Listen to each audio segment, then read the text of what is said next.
One way of talking about the great contradiction that our lives are based on is to say that we live as if freedom is everything for us, to us, and that this is the great value which we aspire to and will fight for and will struggle for, whereas the truth of the matter on a very deep level is that we have absolutely no intention of ever becoming free. So this puts us in a position, a remarkable position, where we're condemned to spend our whole lives being insincere. We can't ever be sincere about anything. And we can't be sincere about the fact that we're always being insincere. So in a way, we are struggling to not be sincere, but appear to be sincere to ourselves and others, because the state of conscious insincerity is a terrible state of suffering.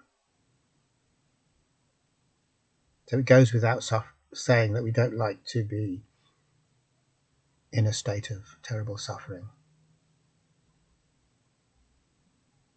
So the way out from this particular type of suffering is to try and convince ourselves that we are indeed sincere, not just in the fact that we value freedom, but in absolutely everything. Because if we can't be sincere about that, then we can't be sincere about anything.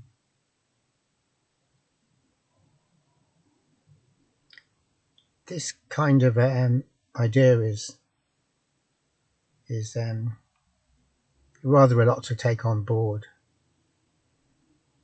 because when we do, it kind of makes a joke of us, and we don't want to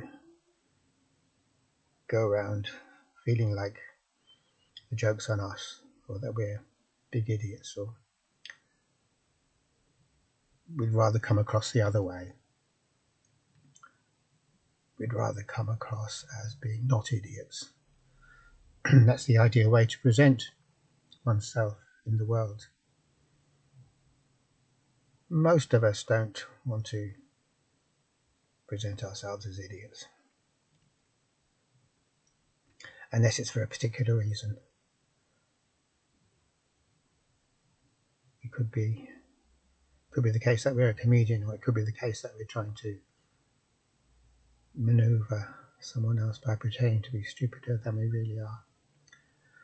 But for the most part, it absolutely goes without saying that we have to be serious persons and be worthy of the respect that serious persons are entitled to.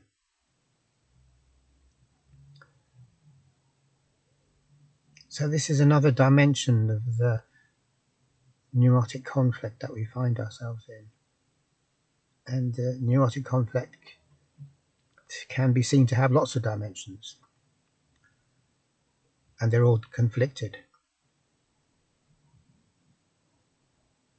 And saying that they're conflicted, saying that these dimensions are conflicted, means that no matter what we do, we can't ever resolve the problem.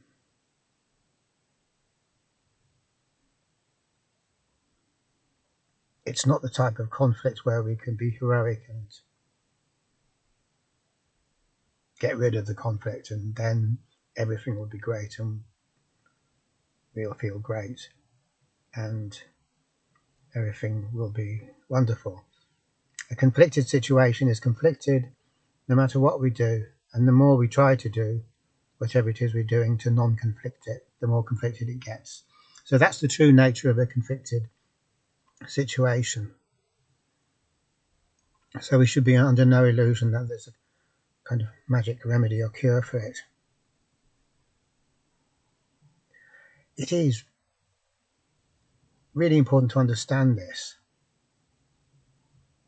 if it's therapy we're talking about, because in therapy we're trying to become free. That's one pretty basic way of putting it. And yet the attempt to become free is a conflicted one. And the attempt to become free is always a conflicted one, inevitably. So we could say that there's this domain here, which is the domain of all possible types of therapeutic methods or approaches, all the different ways to become free. And that's a wide open field, apparently. But it all comes down to this same thing, that all of those attempts are inherently conflicted. And the more we throw ourselves into them, the more tight that knot gets and the more painful it is, which means we're worse off, not better off. Which would make you wonder what the point is of a therapy that makes you worse off rather than better off. And yet all therapies that are based on trying to become free from our own patterns of thinking or behaving, or become free from our suffering, or become free from our delusions, or to become free from ourselves, whichever way you put it, that endeavour is always conflicted. So this brings us neatly and sharply back to the point of seeing that there's only one thing that we can do that is non-conflicted. And in one way we can say that that is to cease trying to be free. Because by definition that can't be conflicted. Because if I'm not free anyway and I'm not trying to be free, that's a kind of straightforward situation. And there's no lies being told, there's no false promises, there's no self-deception going on. But having said that, we also have to acknowledge that it is not at all as simple as that, because to rest in this state of being unfree is the most difficult thing we could ever do. It's extremely painful, extremely unacceptable to us. So basically, if we could do that, we deserve a medal. We deserve more than a medal. We deserve a couple medals, at least 3 or 4 of them. And I mentioned in the history books, because if we are able to be consciously unfree, this means that we are able to have an absolutely truthful relationship with ourselves or with the condition that we're in. It means we're being absolutely truthful. And that is the most difficult thing ever. If we try to do that, we'll find that our minds will shoot this way and that way, desperately trying to avoid one thing, desperately trying to avoid the truth. So in a way, this is written into our psychological DNA, the need to avoid the truth at whatever cost.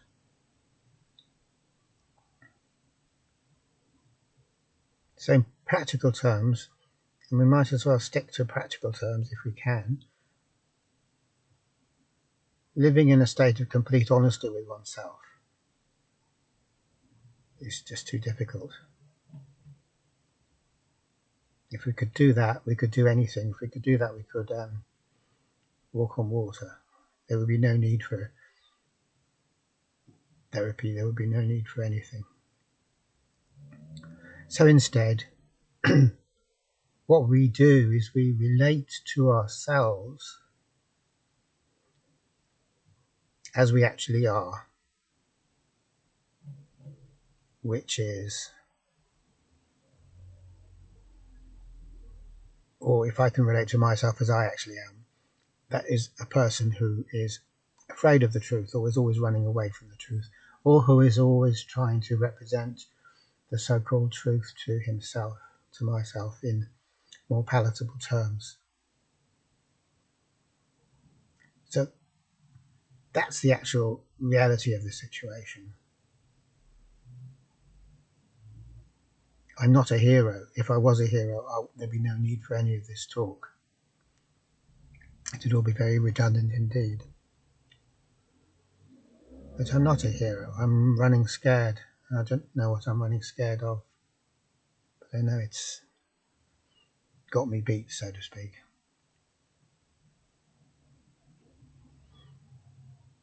So in this case, what I do is that I start to relate to my everyday avoidances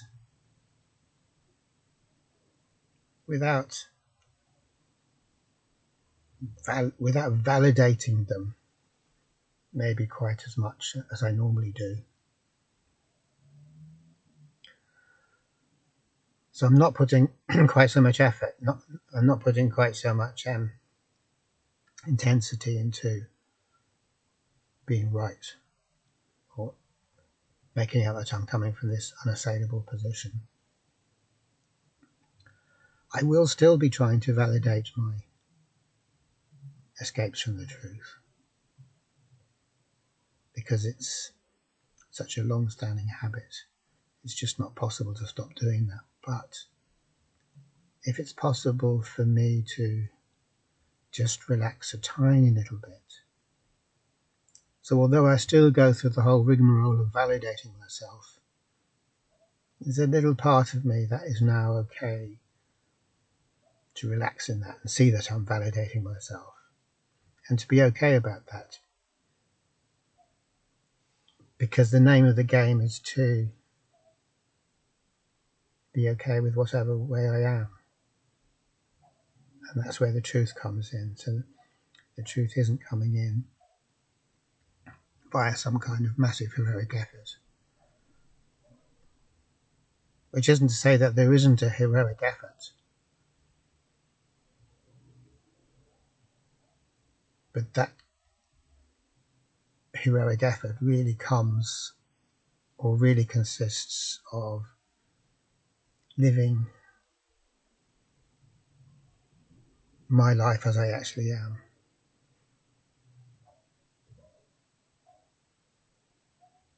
And that may not seem like a heroic effort, but it turns out to be. It turns out to be very unpalatable. And the extent to which we find that difficult is something that only slowly dawns on us.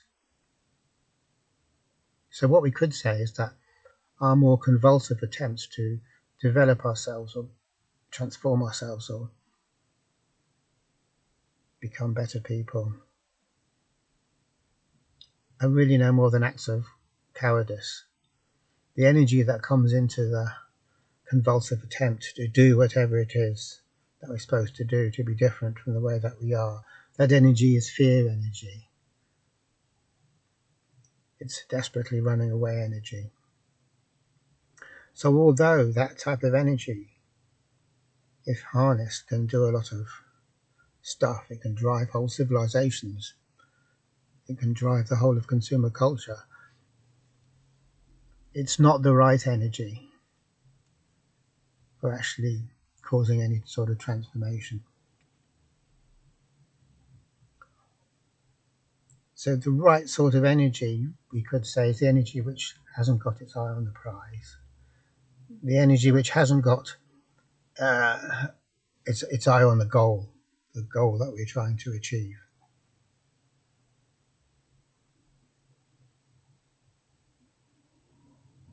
Because if there is a goal, then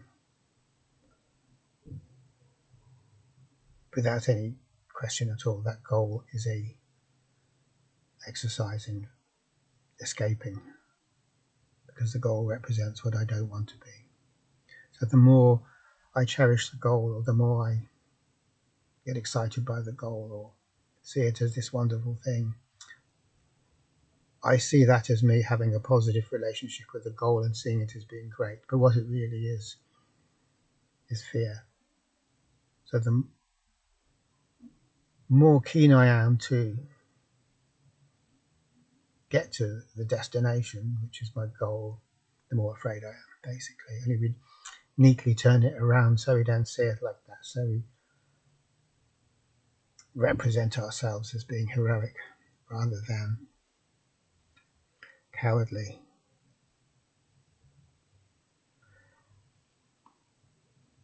So this particular way of looking at ourselves,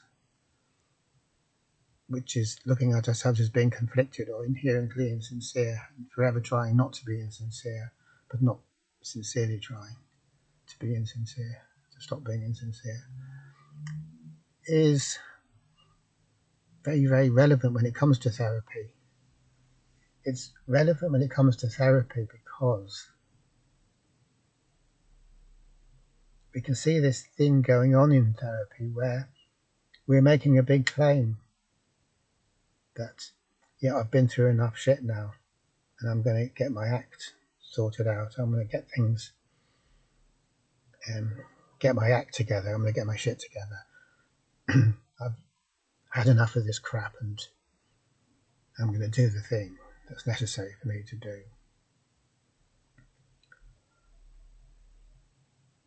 And that statement often sounds very heartfelt. Very often we believe it ourselves to be a really honest expression of what we want. And it feels like that. But the trouble is that it partakes in the same insincerity that everything else we do partakes in. So therapy necessitates us to be sincere, because no one can walk this path unless they are sincere. But it doesn't mean that we're sincere, it just means that we have to fool ourselves into thinking that we're sincere. And it has often been noted by psychotherapists that have been in the trade for many decades. Greg Tucker would be just one example.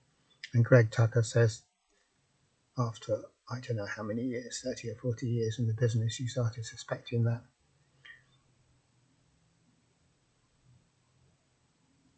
maybe people don't want to be free from their neurotic pain, despite paying an awful lot of money to therapists, which you'd think, if you're going to be forking out thousands and thousands of pounds or dollars or euros, that must mean you're really sincere. But just as I've been saying, it is more likely to mean that I want to put on a good attempt at pretending to be sincere, not necessarily to impress anyone else, but mainly to impress, maybe impress is the wrong word, convince myself. I have to convince myself that I am being sincere. And throwing away lots and lots of money is one good way to do it, because no one's going to do that if they don't mean it. And I have to try very, very hard to be sincere, or to show that I'm sincere to myself, for the reason that to see otherwise is terribly torturous. It's appalling. It may not be immediately apparent to why being aware of one's own insincerity on an ongoing basis, not just a quick flash of it, is so torturous. But it is. As we do start to realize when we reflect on it a little bit, I'm really being false to myself.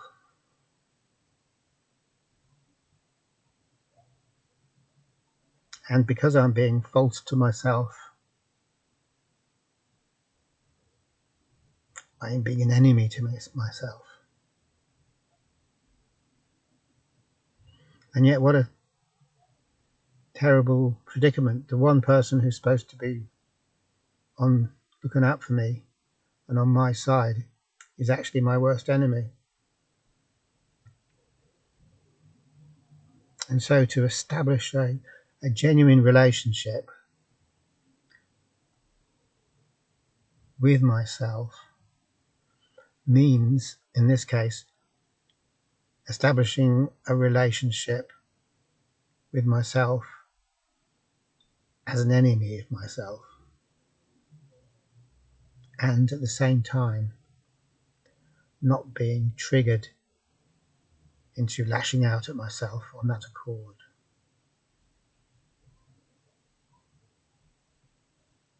Which we often do, and particularly when we are stuck in neurotic hell, we do discover that we hate ourselves and we want to lash out at ourselves, or we do lash out at ourselves.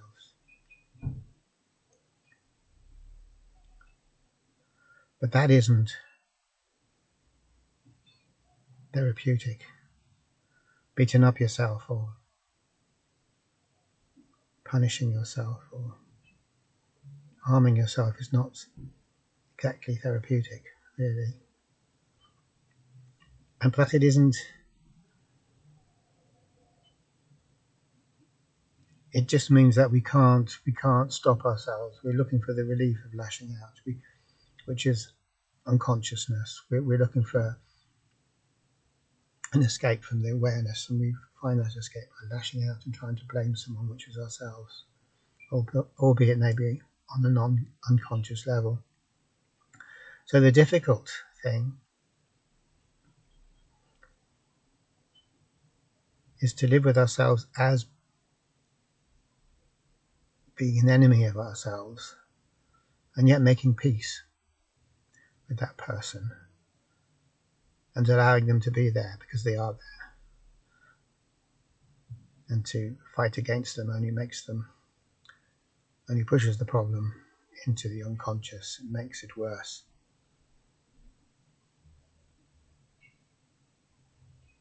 So really we have a reformulation of Jung's principle of the shadow.